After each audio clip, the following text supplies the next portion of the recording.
apps every day to meet up with our friends, play games, and even pay bills. But a locally created app is getting fresh local greenery to animals here at Woodland Park Zoo. We're taking you behind the scenes to meet the zoo curator who's been instrumental in getting this app off the ground. Right now we're at one of our browse gardens, so this is one of our many browse gardens we have at the zoo. At the 91-acre Woodland Park Zoo, about 1% is devoted to what collection manager Aaron Sullivan calls browse. There's a handful of plants and trees that are edible and consumable by our animals. And so in order to be able to give them the opportunity to have fresh leaves and trees and branches and bark to eat, we grow plants on grounds that we can harvest from and feed out to the animals here at the zoo. Food and enrichment. Also just something to keep them busy and occupied. It's enrichment. Like stripping the bark is really, really fun. So we don't need a ton, like we have what we need to be able to feed the animals. In spring we see budding plants and leaves, but by winter they're gone. And then in fall it gets a little bit harder, and in winter it's even harder.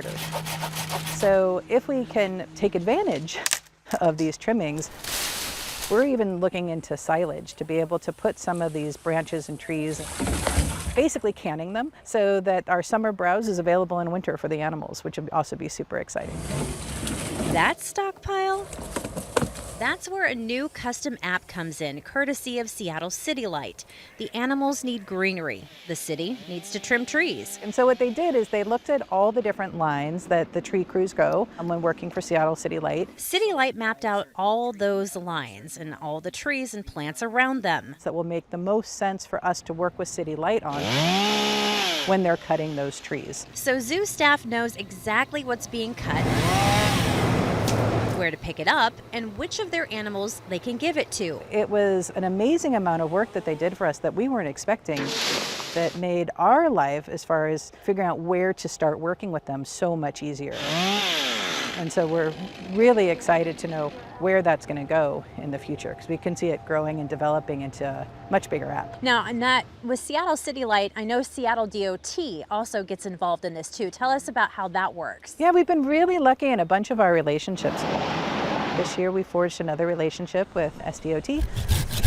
They also are clearing areas for browse, and they found out about our need for browse. That's right, Seattle Department of Transportation, road crews.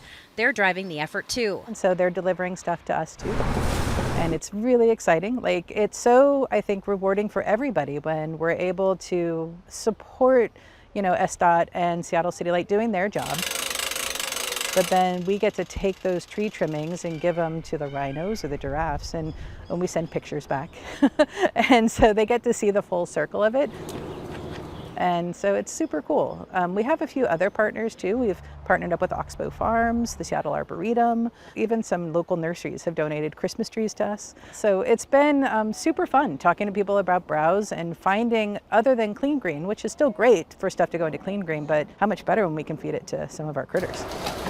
But it's not as simple as going out to the front yard and cutting back the bushes. There's a lot of research behind getting those plants. We have a horticulture department here who knows what grows well on zoo grounds and then what will do well in our climate. Then we also talk to other programs, other taxon advisory groups, other zoos to find out other plants that people have fed to their animals. And then it goes to our vet department, and they look through all of the research that we provide with them to see if there's anything that's going to be harmful for the animals. And once it's gone through every single part of those checklists in that whole process, then we know it's been a browse approved plant that goes on a very special list that we can grow here and also collect from some of the local neighborhoods as well. So where would you like to see this app go with Seattle City Light? I'd love to see this partnership grow and develop, to see the app grow and develop, and to really help us focus on where best to collect these plants in Seattle. And I'd love for other zoos to have this be used as a model for other zoos of how they can partner with their local utilities to be able to take advantage of the browse there. It just makes our browse garden grow beyond Woodland Park Zoo. And it also kind of sets the pace or sets the trend for other zoos to get involved. Completely, yeah. It's a really great model for other zoos, and we hope that they can see our app and see some of the work we're doing and be excited by it and do the same.